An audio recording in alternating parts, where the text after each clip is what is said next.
Quero cumprimentar a igreja com a graça e a paz do nosso Senhor Jesus Cristo, a todos os irmãos presentes aqui e também aos irmãos que nos acompanham pela internet e também aqueles que no futuro vierem a assistir essa mensagem pelo YouTube.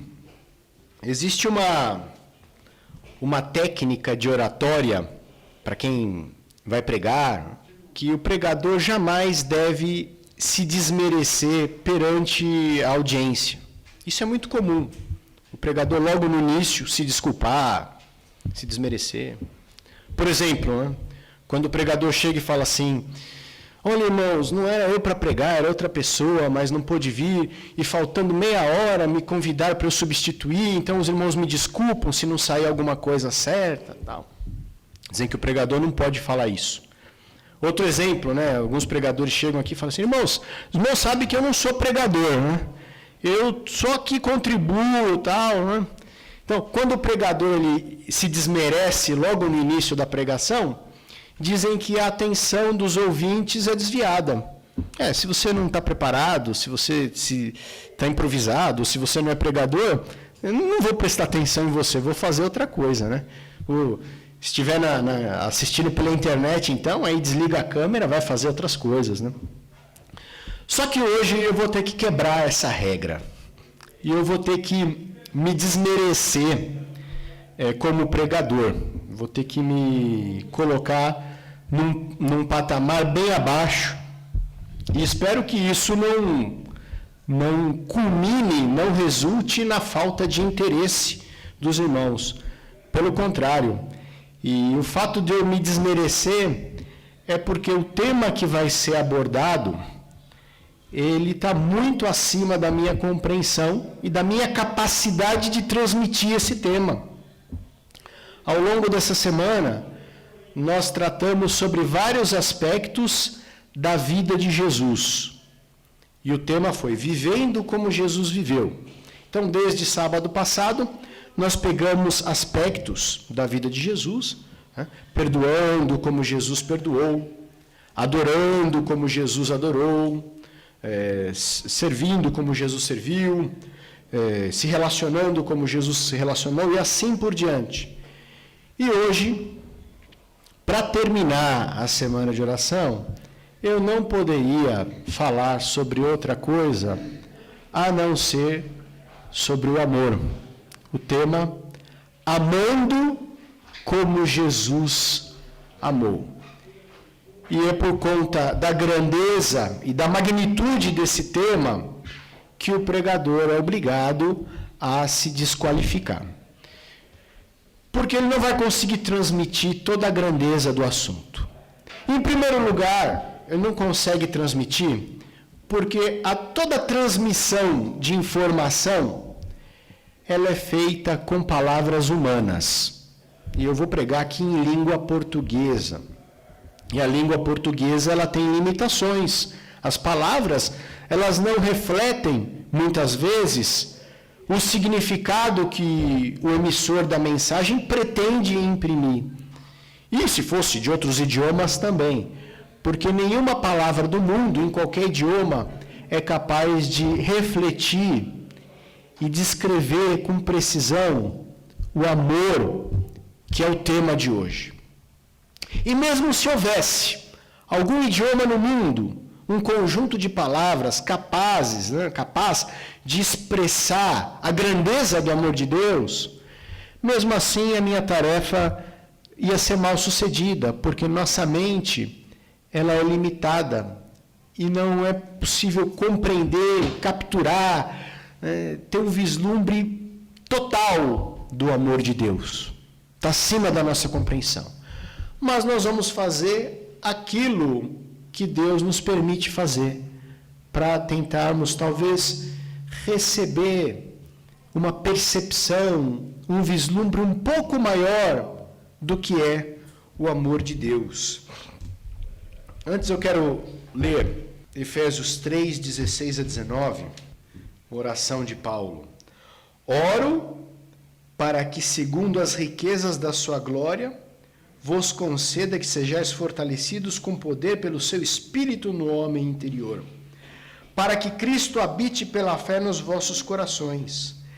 E oro para que, estando arraigados e fundados em amor, possais perfeitamente compreender, juntamente com todos os santos, qual seja a largura, o comprimento, a altura, a profundidade, e conhecer o amor de Cristo, que excede todo o entendimento, para que sejais cheios de toda a plenitude de Deus. Amém?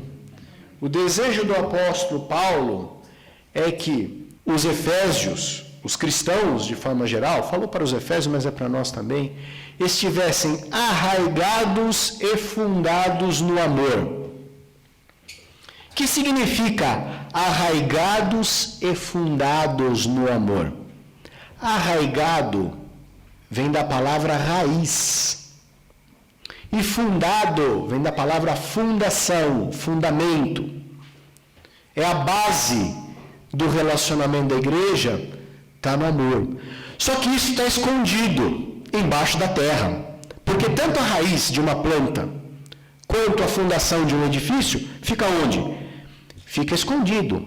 Mas é justamente esse elemento da planta e do edifício que dá a estrutura para que aquele elemento fique inabalável.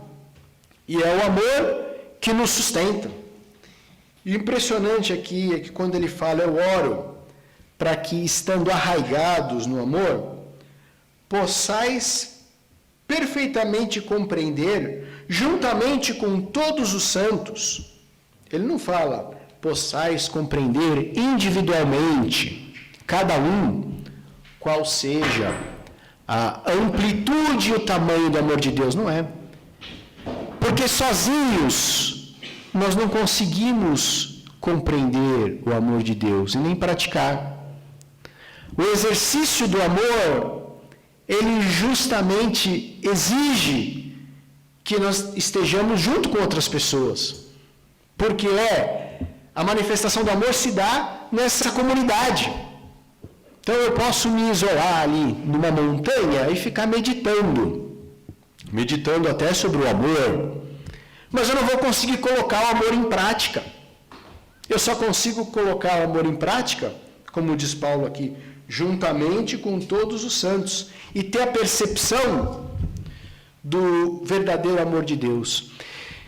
Um problema e um risco em colocar amando como Jesus amou, como um tema separado, para concluir essa semana, é a tendência das pessoas acharem que, assim como o serviço é um aspecto da vida de Jesus, a adoração é outro aspecto, o relacionamento pessoal é outro aspecto, nós teríamos separado um outro aspecto importante da vida de Jesus, que é o amor.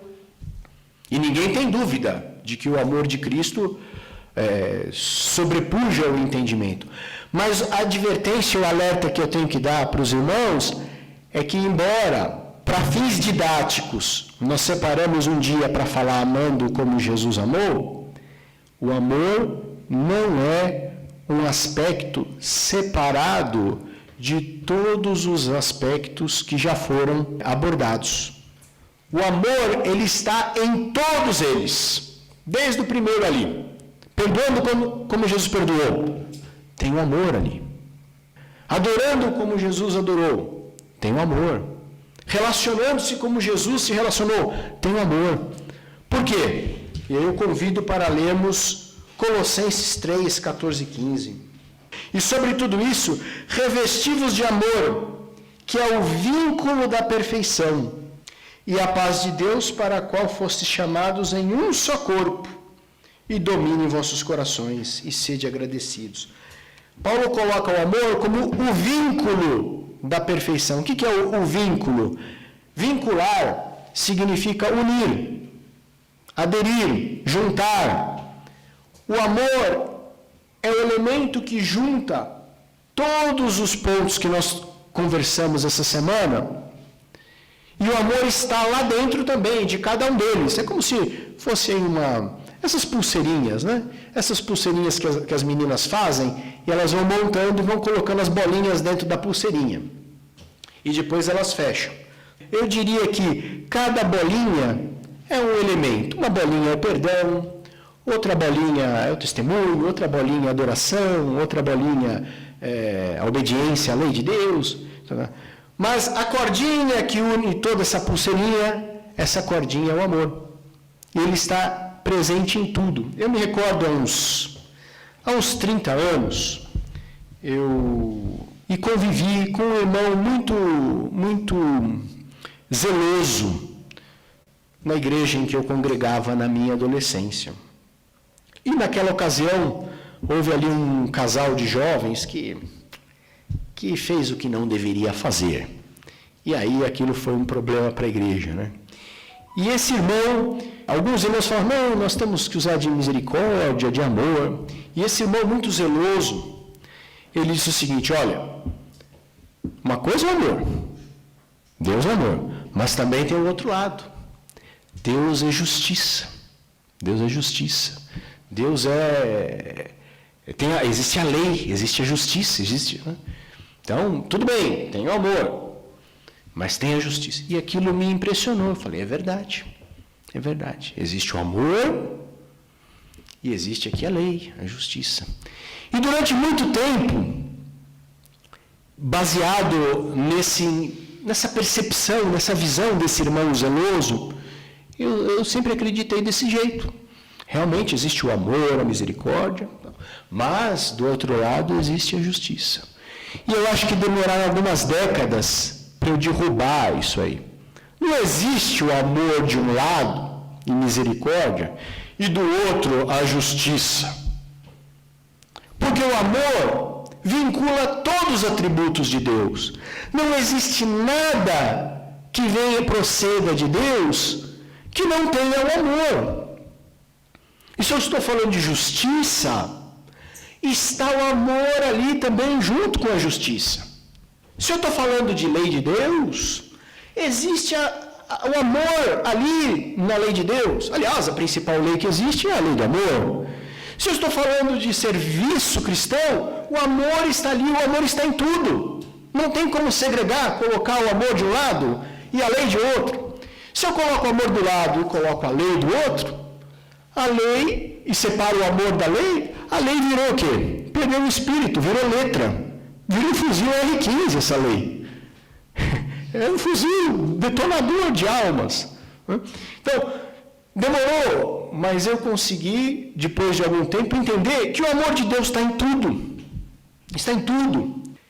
Embora eu não seja uma pessoa que compreenda o amor de Deus em sua totalidade, e por isso introduzi o tema até, de certa maneira, me desqualificando, existe algo na palavra de Deus que me conforta, que é o que está em 1 Tessalonicenses 4, 9 e 12.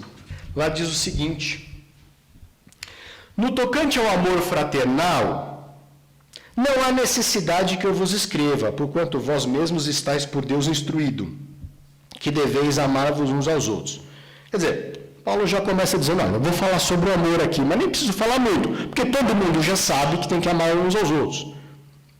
E ele diz, e na verdade, estáis praticando isso mesmo para com todos os irmãos, em toda a Macedônia. Contudo, vos exortamos, irmãos, a progredirdes cada vez mais. Então, o amor é algo que admite, o exercício do amor é algo que admite progresso. E todos nós devemos progredir no amor. A cada dia, quando eu acordar, eu tenho que agradecer a Deus pelo dia, Senhor, obrigado pela vida, né? Mas uma oração que eu deveria fazer todo dia de manhã, além desse agradecimento pela vida, é falar, Senhor, me dê neste dia vislumbres do seu amor, para que eu possa entender um pouquinho mais o que é o seu amor. Quando que eu vou entender a grandeza e a plenitude do amor de Deus?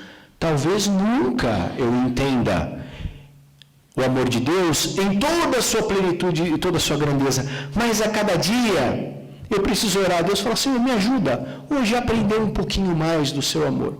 Me ajuda, Senhor, a ser uma pessoa que em algum momento desse meu dia de 24 horas que está por vir, eu vou exercitar um pouquinho esse amor que eu tenho, que eu sei que não é muito, mas eu tenho um pouquinho aqui, um pouquinho eu tenho. Me ajuda a exercitar, para que talvez amanhã eu consiga exercitar um pouco mais, mas me ajuda. Essa deveria ser a nossa oração, como Paulo está instando aqui os Tessalonicenses a progredirem cada vez mais no amor que eles já se amavam, né? Irmãos, esse é o nosso grande desafio. 1 João 4, 7 e 8 explica aqui como amar, né? A gente sabe que o amor é fruto do Espírito, não vem de nós. Até isso não vem de nós, né? O perdão mesmo também não vem de nós, vem de Deus, Ele que nos toca. João, primeira epístola, 4, 7 e 8 diz: Amados, amemo-nos uns aos outros, pois o amor procede de Deus. Aquele que ama é nascido de Deus e conhece a Deus. Quem não ama não conhece a Deus, porque Deus é amor. E o nosso amor pode ser visto em todas as dimensões que nós abordamos essa semana. O amor pode ser visto no serviço, na adoração, na observância da lei, nos relacionamentos, no perdão, enfim, em todos os aspectos que nós abordamos. E se não tivermos esse amor, não vai adiantar o serviço, não vai adiantar a adoração, não vai adiantar absolutamente nada.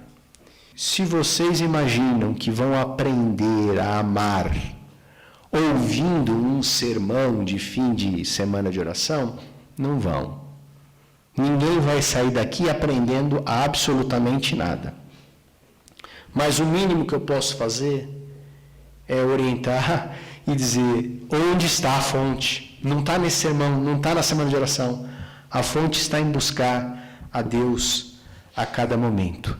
O meu sincero desejo, a minha oração para a igreja, é que em tudo que fizermos, em tudo, seja feito com amor. Quero ler um último versículo, 1 Coríntios 16, 14.